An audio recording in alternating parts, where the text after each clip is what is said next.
말씀의 제목은 그리스도인의 죽음, 성도의 죽음이라는 제목으로 하나님 말씀 보겠습니다. 지난 주간에 비가 많이 왔어요. 그리고 다음 주에도 비가 올 겁니다. 네. 아침에 출근을 하는데 구두를 신고 이렇게 나가는데 비가 많이 왔거든요. 구두에서 물이 새 들어오는 거예요. 여러분 이럴 때는 여러분들은 어떻습니까? 구두가 새 막 짜증이 나고 찝찝하고 그러죠. 저는 아싸 잘됐다 그랬습니다. 왠지 아십니까? 드디어 나도 구두를 바꿀 시기가 됐구나 이거죠. 제가 구두를 이제 바꾸는 시기가 뭐냐면 이 구두가 물이 새 들어오느냐 이거가 이제 구두를 바꾸는 시기예요. 물이 들어오면 무조건 구두는 저는 바꿔야 되는 거예요. 그런데 지난번에 구두를 참 좋은 걸 샀나 봐요. 이 구두가 옆에는 막 떨어지고 기스가 나고 그러는데도 물이 안 새 들어와요. 이게 몇 년을 신었는지 모르겠어요. 지루할 정도로 신었어요. 이 뒷굽을 보통 우리 남자들은 한 7, 8개월에 한 번씩 교체를 하는데 이 뒷굽을 몇 번을 교체했는지 몰라요. 그런데도 비가 안 들어와. 그럼 구두를 바꿔야 돼? 안 바꿔야 돼요? 안 바꿔야 돼요, 저는요. 그러다가 물이 스며들어오는 걸 보고 제가 드디어 찬송을 불렀습니다. 할렐루야. 드디어 나도 구두를 바꿀 수 있게 됐구나. 이 구두가 제게 참 꽤 오랫동안 수고를 많이 한 거죠. 그래서 제가 구두를 훌륭하게 장사를 치러줬습니다. 구두야 그동안 참 너 수고 많았다. 수년 동안 정말 잘 버텼다. 고맙다. 잘 감당했다 하고 보내줬습니다. 여러분 인간사도 그렇지 않습니까? 어떤 죽음을 대하는데 여러 반응이 있을 수 있어요. 누군가 돌아가셨을 때 소천했을 때 참 안타깝다라는 반응이 있는 죽음이 있는가 하면 참 오래 잘 장수하다가 참 평안히 돌아가셨다 호상이다 라고 하는 반응도 있을 수 있고 이건 이렇게 표현해요. 이해하세요? 그놈 참 잘 죽었다 라고 하는 사람 반응도 있어요. 여러분 우리는 우리 사후에 어떤 죽음으로 판단되어질까 생각해 보신 적 있습니까?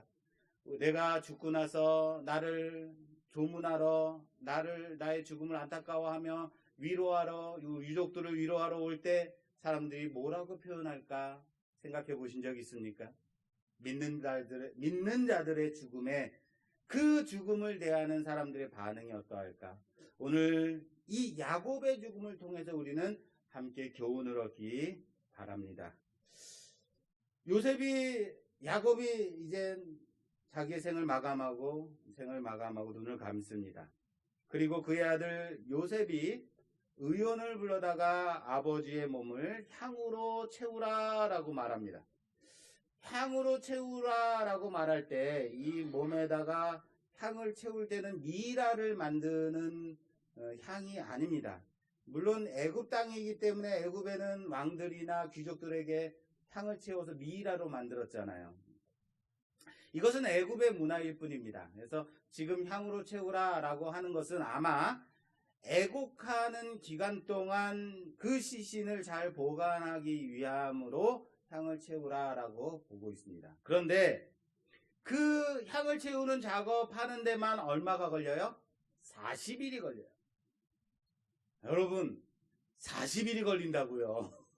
40일이 이 40일이 걸렸다는 것은 어마어마한 기간이 걸린 거예요. 그리고 40일 후에 애굽 사람들이 이 야곱 이스라엘의 죽음을 슬퍼하는 기간을 며칠을 갖냐면 70일을 애곡하는 시간을 가져요. 그러니까 돌아가시고 야곱이 죽고 나서 40일, 70일, 한 110일 동안 그 기간을 가졌던 거예요. 이 정도면 왕의 죽음에 있어서도 이 정도의 조의를 표할까? 그런 기간을 가질까? 할 정도로 어마어마한 기간을 갖고 있어요. 여러분, 야곱이 애굽에 무엇을 했기 때문에 이 정도로 애곡할까요? 애굽 사람들에게 야곱이란 존재는 어떤 존재이기 때문에 야곱이 어떤 존재이기 때문에 이렇게 그의 죽음을 슬퍼하고 함께 동참해요. 애굽에서 야곱이 뭘 했어요? 기억이 안 나죠? 맞아요. 답이 안 나와야 돼요. 왜? 한 게 없으니까. 한 게 하나 있어요. 딱 하나 있어요. 요셉을 낳은 사람이니까. 요셉의 아버지니까. 그죠? 예. 그렇습니다. 그만큼 야곱의 아들 애굽 총리 요셉이 애굽인들에게 신망이 돈독했다라는 거예요. 그것을 보여주는 모습이 오늘 50장 전반부에 있는 모습이에요. 요셉이 말합니다. 나로 은혜를 입었거든 아버지를 장사하러 갔다 오도록 하게 해달라고 바로의 궁에 청하고 있습니다. 여러분, 아버지가 돌아가셨으니까 장사를 치르고 오는 것은 당연한 일 아닙니까? 그런데 그것을 애굽 왕 바로에게 청하고 있다는 거예요. 오늘 본문 7절 한번 볼게요. 왜 이런 모습이 여기에 그려져 있을까? 자, 7절. 요셉이 자기 아버지를 장사하러 올라가니 바로의 모든 신하와 바로 궁의 원로들과 애굽 땅의 모든 원로와 요셉의 온 집과 그의 형제들과 그의 아버지의 집이 그와 함께 올라가고 그들의 어린 아이들과 양떼와 소떼만 고센 땅에 남겼으며, 자, 마지막 9절. 병거와 기병이 요셉을 따라 올라가니 그 때가 심히 컸더라. 할렐루야. 요셉이 장사하러 올라갈 때 누가 올라가냐면 애굽의 모든 신하들, 그리고 애굽 궁의 모든 원로들, 그리고 애굽 땅의 모든 원로들, 그리고 요셉의 형제들과 야곱의 식구들과 또 누가 갔어요? 병거와 기병, 군대가 요셉을 따라 올라갔다라고 말하고 있어요. 애굽 땅에 내려온 야곱의 가족은 몇 명이었다? 그렇죠. 70명. 고작 70명이라고 했는데, 이 야곱을 장사하러 다시 가나안 땅으로 올라갈 때 그 무리가 어땠다고요? 심히 컸다라고 말하고 있다. 내려올 때는 70이었는데, 고작 70이었는데 올라갈 때는 심히 큰 무리가 가나안 땅으로 올라갔다라고 하고 있어요. 마치 400년 후에 모세가 와서 애굽 땅에 있는 자기 백성들, 이스라엘 백성들을 데리고 애굽을 떠날 때 그 수요가 70명으로 시작한 그 가족 수가 60만이 넘는 어마어마한 200만 명이라고 추정하기도 합니다. 수많은 어마어마하게 늘은 숫자가 애굽을 떠나는 것을 미리 보여주는 듯 하지 않습니까? 그런데 여기에서 애굽 땅에 있는 신하들과 궁의 원로들과 애굽 땅의 원로들과 군대와 기병과 애굽 그리고 야곱의 식구들과 야곱의 형제들이 다 올라갔는데 누가 가지 않았어요? 어린아이들과 가축은 올라가지 않았다라고 하고 있어요. 어린아이들 올라가지 않았어요. 왜 어린아이들 올라가지 않았을까요? 가축은 올라가지 않은 건 알겠어요. 그런데 어린아이들이 올라가지 않았대요. 왜 올라가지 않았을까요? 힘드니까? 너희들은 좀 쉬어라. 애들은 가라. 뭐 이겁니까? 네. 자, 생각해 보자고요. 요셉은 애굽 총리로서 2인자였던 사람이에요. 2인자의 자리에 있는 사람인데 실제적으로는 1인자나 마찬가지의 권력을 가지고 있는 사람. 애굽 왕이 말합니다. 내가 너보다 높은 것은 이 자리뿐이다. 네가 애굽의 가장 이거다. 1인자다라고 말할 정도로 모든 권한이, 모든 권력이 요셉에게 있었어요. 그래서 요셉이 이 모든 신하들과 장로들과 기병과 군대까지 데리고, 심지어 군대까지 데리고 나갔다가 만약에 장사를 치르고 애굽으로 다시 돌아올 때 마음속에 야, 이 정도의 군대와 기병이면 어떻게 한번 해볼만 하겠는데 라고 생각한다면 어떨까요? 다시요. 애굽으로 돌아올 때 조용히 들어오지 않고 반역하는 마음이 들어서 쳐들어오게 되면 애굽 왕으로서는 어떨까요? 염려가 되지 않을까요? 염려가 되겠죠. 왜요? 모든 그 수많은 신하들, 수많은 원로들, 그 기병과 군대까지 쫓아갔으니까.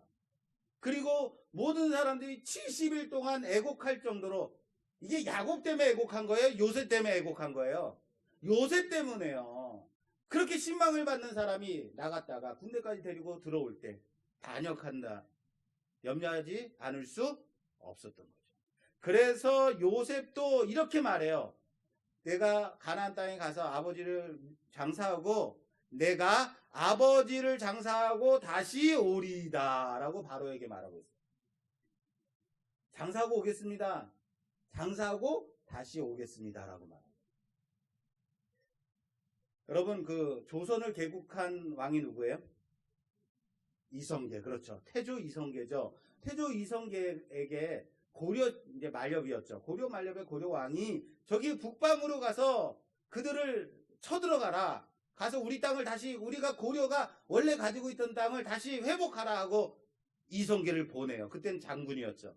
그 명령을 받아서 가기 싫은데 억지로 가게 된 거예요. 가서 그곳에서 기후도 안 좋고 전염병도 나고 또 군량미도 제대로 제공하지 않아서 군대가 너무 힘들어하고 있는 그때 도저히 이래서는 안 되겠다. 도저히 이래서는 안 되겠다. 다시 조선으로 돌아가야겠다 하고 돌린 곳이 어디예요? 그렇죠. 위하도. 위하도에서 회군을 하여 돌아오는데 조용히 돌아오지 않고 고려를 무너뜨리죠. 그래서 자기 고려 장수로 나갔다가 돌아올 때는 조선의 왕으로 돌아온 거죠. 거기서 쿠데타 혁명을 일으켜서 고려를 망하게 하고 조선을 일으키고 그리고 검을 씻어요. 그 검을 씻은 곳이 어디예요? 세검정. 그렇습니다. 바로 군대를 데리고 나갔다가 다른 마음을 가지고 돌아오면 어떻게 하나라는 염려가 신망이 높은 장군에게는 분명히 그런 위험이 있다라는 거예요. 그래서 요셉이 아버지를 장사하러 나가는데, 아버지를 장사하러 가나안 땅으로 올라가는데 누구를 데리고 가지 않았다고요? 아이들과 그들의 재산은 그대로 두고 갔다라는 거예요. 이해되세요? 그렇죠. 하나님을 섬김을 여러분 무엇으로 증명할 수 있겠습니까? 세상 가운데서 내가 예수 믿는 사람이야, 내가 하나님을 섬기는 사람이야 라고 말할 때 무엇으로 여러분들은 증명할 수 있습니까? 나 교회 다녀요 이렇게 하면 끝입니까? 나 예수 믿어요 하면 끝입니까? 그렇게 세상 가운데서 증명하실래요? 무엇이라고 이것을 표현할까요? 보이지 않는 하나님을 섬길 때 우리 믿는 자들 가운데서는 그것을 예배로 섬긴다라고 표현할 겁니다. 예배로 섬깁니다. 그래서 내가 예배를 섬기는 자로서 내가 예수 믿는 자를 우리 안에서는 증명할 수 있을 거예요. 다시요. 여러분들이 예배 드리는 그 자세, 여러분들이 예배를 드리는 그 태도, 예배를 드릴 때 집중해서 하나님 앞에 온전한 예배를 드리는 그 모습을 통해서 여러분들이 우리 안에서 예수 믿는 자로, 하나님을 섬기는 자로 증명이 되어진다 라는 거예요. 그렇다면 세상 사람들 앞에서는 무엇으로 증명하시겠냐라는 거예요. 세상 사람들 앞에서는 그것을 충성이라고 표현합니다. 다시요. 세상 사람들 앞에서는 무엇으로 표현한다? 충성. 요셉이 하나님을 섬기는 사람, 여호와 전능하신 창조주 하나님을 섬기는 사람으로 표현될 때 애굽 사람들에게는 무엇으로 보여줬겠어요? 나라에 충성하는 것으로 보여줬다. 나는 예수 믿는 사람이니까 주일날 교회에 나와서 열심히 봉사하고 헌신하고 성가대하고 교사하고 열심히 그렇게 봉사하고 주방에서 설거지하고 그렇게 충성하다가 섬기다가 그리고 월요일에 출근해서는 해롱해롱하고 있다. 그러지 말라는 거예요. 해롱해롱 듣지 말라는 거예요. 월급 받으면서 일하는 직장 가운데서 아침에 출근해서 근무 시간에 큐티하지 말라는 거예요. 큐티를 하려거든 어떻게 해야 돼요? 그만큼 더 일찍 출근해서 근무 시간에 상관없이 큐티하라는 거예요. 예수 믿는 사람은 사무실 분위기에 맞지 않아. 이런 소리 듣지 말라는 거예요. 여러분, 섬김의 다른 말은 무엇이라고요? 섬김의 다른 말은 충성이라고요. 더 열심히 일하고 더 정직하게 최선을 다해서 일하라라는 거예요. 나는 하나님 앞에 열심히 충성하고 헌신하고 봉사하고 나는 하나님 앞에만 할 거야. 이것으로 세상 가운데서 증명되지 않는다라는 겁니다.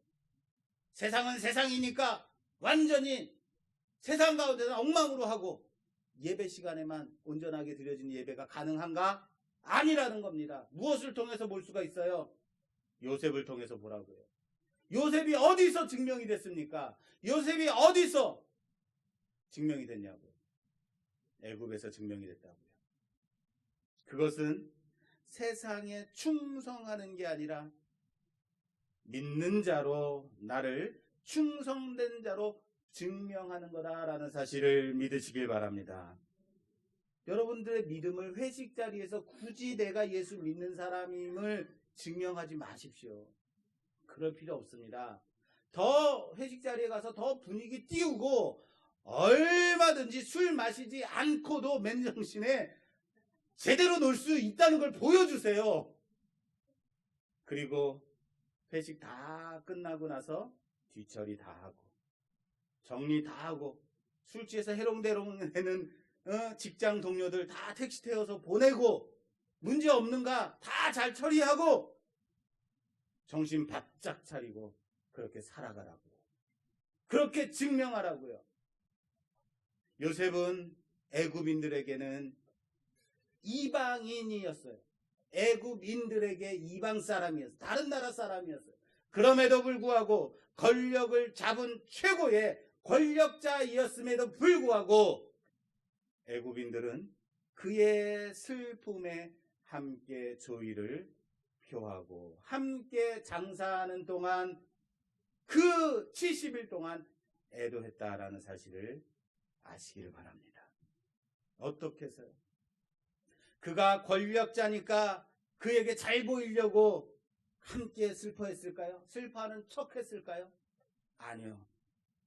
평소 요셉의 삶의 모습, 그가 총리로서 나라를 잘 바르게 정직하게 투명하게 충성되이 잘 다스렸다는 것을 보면서 애굽인들과 고관 대작들이 모두 진심으로 그의 슬픔에 함께 애도하고 있다는 사실을 믿으시길 바랍니다. 이것이 바로 믿는 자의 삶의 자세요. 믿는 자의 삶의 태도라는 사실을 믿으시길 바랍니다. 오늘 50장 후반부에 가면 아버지 야곱을 장사하고 돌아온 후에 요셉의 형님들의 모습이 보여지고 있습니다. 우리 옛말에 이런 말 있죠. 맞은 놈은 발 뻗고 자도 때린 놈은 발 뻗고 자지 못한다 라는 옛말이 있던가요?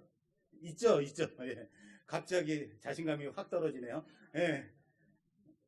자, 요셉의 형들의 모습이 바로 그런 모습이에요. 자, 15절, 50장 15절 볼게요. 50장 15절. 요셉의 형제들이 그들의 아버지가 죽었음을 보고 말하되 요셉이 혹이 우리를 미워하여 우리가 그에게 행한 모든 악을 다 갚지나 아니할까 하고 요셉에게 말을 전하여 이르되, 요셉에게 말을 했다가 아니에요.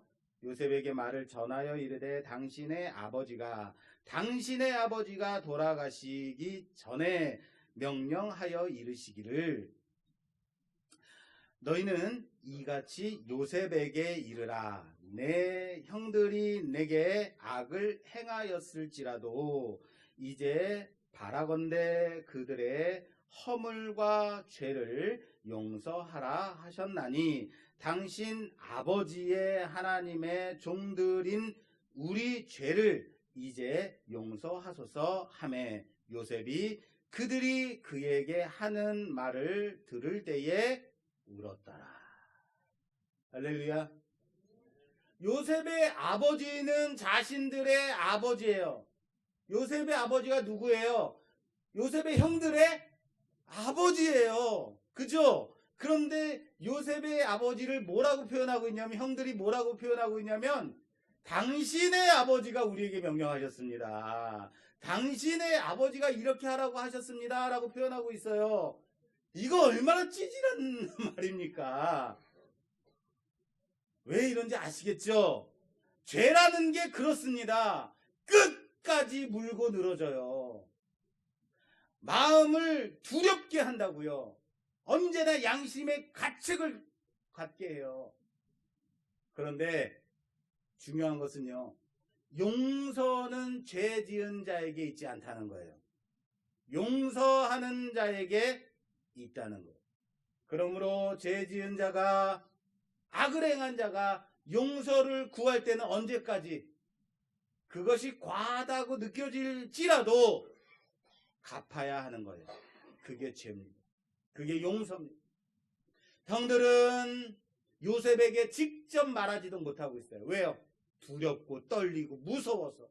그래서 대신 아마 요셉의 비서관에게 말했겠죠. 이것 좀 총리 있게 좀 말 좀 해주시오 라고 말했을 것 같습니다. 그렇게 용서를 구하고 있어요. 형들의 말을 듣고 난 요셉이 어떻게 했다? 어떻게 했어요? 울었다. 그 말을 듣고 울었어요. 그런데 요셉이 울었다고 하는 소식을 듣고 형들이, 우리 동생 요셉이 마음을 돌이켰고 우리를 용서하기로 했구나, 감동을 받았구나 라고 생각했던 것 같아요. 그래서 쪼로록 요셉에게 다시 달려가가지고 말을 합니다. 18절, 50장 18절. 그의 형들이 또 친히 와서 요셉의 앞에 엎드려 이르되 우리는 당신의 종들이니이다. 요셉이 그들에게 이르되 두려워하지 마소서. 내가 하나님을 대신하리이까. 당신들은 나를 해하려 하였으나 하나님은 그것을 선으로 바꾸사 오늘과 같이 많은 백성의 생명을 구원하게 하시려 하셨나니 당신들은 두려워하지 마소서. 내가 당신들과 당신들의 자녀를 기르리이다 하고 그들을 간곡한 말로 위로하였더라. 할렐루야. 요셉이 왜 울었을까요? 형님들이 자신에게 우리 아버지가, 당신의 아버지께서 그렇게 말씀하셨지 않습니까? 그러니까 우리에게 악을 행하시고 우리의 죄를 갚으시면 안 됩니다 라고 말할 때 왜 울었을까요? 형들의 말에 감동을 받아서 그런 것이 아니지. 왜요? 형님들의 이러한 모습을, 형님들이 이러한 죄책을 가지고 지금까지도 두려움으로 살고 있었음을 보고 불쌍히 여긴 것 아니겠습니까? 세상을 향해서 우리는 어떠한 시선을 가지고 살아가야 하는 자들일까요? 세상을 바라보면서 여러분들은 어떤 시선을 가지고 살고 있습니까? 어쩌면 항상 우리는 부러워하는 대상으로 세상을 바라보고 있지는 않습니까? 큰 집에 살고 있는 것, 많은 재산을 가지고 있는 것, 많은 것을 누리고 살아가고 있는 것, 좋은 것을 먹으면서 살고 있는 것, 이런 것들에 대해서 와, 부럽당 하고 있지 않습니까? 그러나 그들 안에 있는 죄와 사망을 볼 때에 우리는 그들에 대해서 긍휼히 여김과 불쌍히 여기는 마음을 가져야 된다는 사실을 아시길 바랍니다. 결코 세상에 자란 사람들은 아무리 떵떵거리고 큰소리치며 산다 할지라도 부러움의 대상이 아니라는 사실을 믿으시길 바랍니다. 반은 안 믿고 반은 부러워하는 거 아직도. 그들은 사망의 권세 가운데 있는 자들이라고요. 그 안에 생명이 없다고요. 아무리 세상 가운데 잘 나가는 사람이라 할지라도 부러워하지 마십시오. 부러워하지 않는 우리들이 되기를 주님의 이름으로 축원합니다. 그렇습니다. 권력은 누구에게는 자비로 다스림의 원리가 되기도 합니다. 그리고 어느 누구에게는 남을 해하는 칼이 되기도 합니다. 요셉은 얼마든지 자신의 위치에서 자신이 당한 것들을 그대로 갚을 수 있는 그런 권력을 가진 자였습니다. 요셉은 총리였습니다. 그러나 그의 고백은 무엇이었습니까? 당신들은 나를 해하려 하였지만 하나님은 악을 선으로 바꾸어 많은 사람을 구원하게 하셨습니다. 라고 고백하고 있어요. 바로 믿음의 고백입니다. 바로 우리 입술 가운데 있어야 되는 고백임을 믿으시길 바랍니다. 요셉의 말에 조금의 교만도 조금의 권위도 없다는 게 보이십니까? 이것이 바로 믿는 자의 권위라는 사실을 믿으시길 바랍니다. 믿는 자들의 권위가 바로 이거라고요. 권위는요, 내가 주장해서 되어지는 것이 아닙니다. 내가 세우려고 해서 세워지는 것이 아닙니다. 내가 권위를 주장한다고 해서 권위를 세우면 무너질 뿐이라는 거예요. 무너질 수밖에 없다는 거예요. 권위는 오직 유일하신 하나님으로 말미암는다는 사실을 믿으시길 바랍니다. 권위는 오직 하나님의 말씀 붙잡는 자에게 있다는 사실을 믿으시길 바랍니다. 요셉이 말합니다. 원수 갚는 것은 하나님께 있습니다. 그렇다면 그리스도인은 어떻게 이 세상 가운데 사는 자들이어야 될까요? 그리스도인은 어떻게 살아가야 되는 자들일까요? 여러분들, 요셉의 이 말을 통해서 여러분들은 어떤 교훈을 얻길 원하십니까? 우리는 어떻게 살아야 될까? 로마서 12장입니다. 로마서 12장 14절 이하. 로마서 12장 14절. 너희를 박해하는 자를 축복하라. 축복하고 저주하지 말라. 즐거워하는 자들과 함께 즐거워하고 우는 자들과 함께 울라. 서로 마음을 같이 하며 높은 데 마음을 두지 말고 도리어 낮은 데 처하며 스스로 지혜 있는 채 하지 말라. 아무에게도 악을 악으로 갚지 말고 모든 사람 앞에서 선한 일을 도모하라. 할 수 있거든 너희로서는 모든 사람과 더불어 화목하라. 내 사랑하는 자들아, 너희가 친히 원수를 갚지 말고 하나님의 진노하심에 맡기라. 기록되었을 때 원수 갚는 것은 내게 있으니 내가 갚으리라고 주께서 말씀하시기를. 내 원수가 줄이거든 먹이고 목마르거든 마시게 하라. 그리함으로 내가 숯불을 그 머리에 쌓아 놓으리라. 악에게 지지 말고 선으로 악을 이기라. 할렐루야, 할렐루야. 좀 길죠? 많죠? 그래도 성숙한 그리스도인으로 사는 원리가 바로 여기 있습니다. 결론적으로 마지막 절, 악에게 지지 마십시오. 선으로 악을 이기십시오. 할렐루야. 오늘 제목이 바로 그리스도인의 죽음입니다. 뭐라고요? 그리스도인, 성도의 죽음입니다. 그리스도인으로 살기를 원하십니까? 그리스도인으로 살아가길 원하십니까? 성도로 증명받으며 살아가길 원하십니까? 그렇다면 먼저 내 자신이 죽어야 된다는 거예요. 내가 죽으면 됩니다. 아무렇지도 않아요. 내가 수치를 당하는 것, 내가 치욕을 당하는 것, 내가 죽었는데 왜 그게 화가 나요? 다른 사람이 내 눈에 못마땅해요. 왜 못마땅해요? 왜 못마땅해요? 내가 살아있으니까. 내가 살아있으니까 내 마음에 들지 않으니까 못마땅한 거예요. 내 안에 내가 죽었어요. 그러면은 못마땅할까요? 불만이 생길까요? 내가 아직 죽지 않았기 때문에 그래요. 성도는 그리스도와 함께 죽은 자들이라는 사실을 믿으시길 바랍니다. 모든 일에 나 자신을 고집하지 말라고요. 나는 죽었다면, 내가 죽었다면 되는 거예요. 그리고 그리스도인으로 살기를 여러분들이 혹시 원하신다면, 그럼에도 불구하고 내가 그리스도인으로 살아갈 거야, 악착같이 내가 살고 말 거야 라는 마음이 드신다면 로마서 12장의 말씀과 같이 살기를 주님의 이름으로 부탁합니다. 로마서 12장의 말씀이 무엇이었습니까? 박해하는 자를 축복하십시오. 즐거워하는 자들과 함께 즐거워하십시오. 우는 자들과 함께 우십시오. 왜 아멘이 안 나오는지 모르겠습니다. 높은 데 마음을 두지 마십시오. 낮은 데 처하십시오. 스스로 지혜 있는 채 하지 마십시오. 악을 갚지 마십시오. 선을 도모하십시오. 모든 사람과 화목하십시오.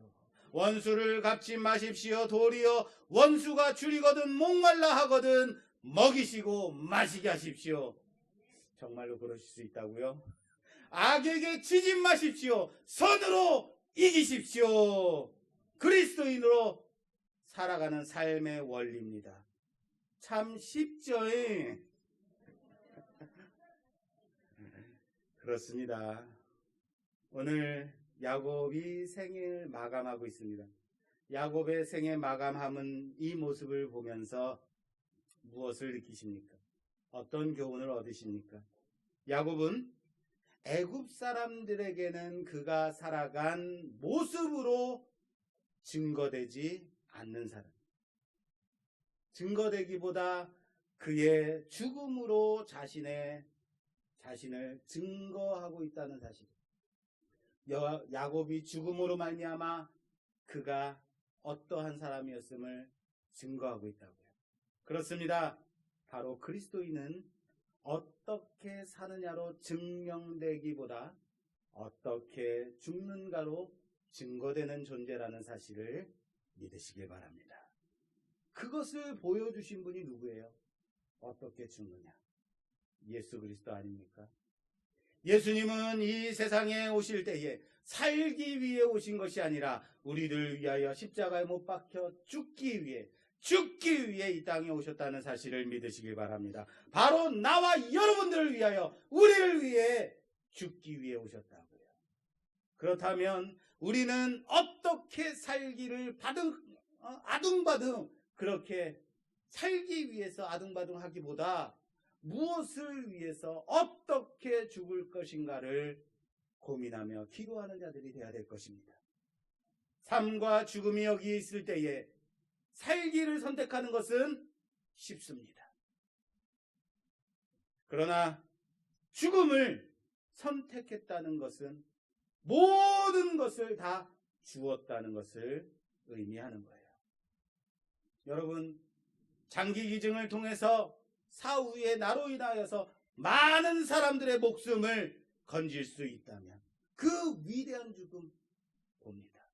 화재나 재난 시에 여럿의 목숨을 구하고 자신을 희생하는 그 용감한 사명자들을 우리는 봅니다.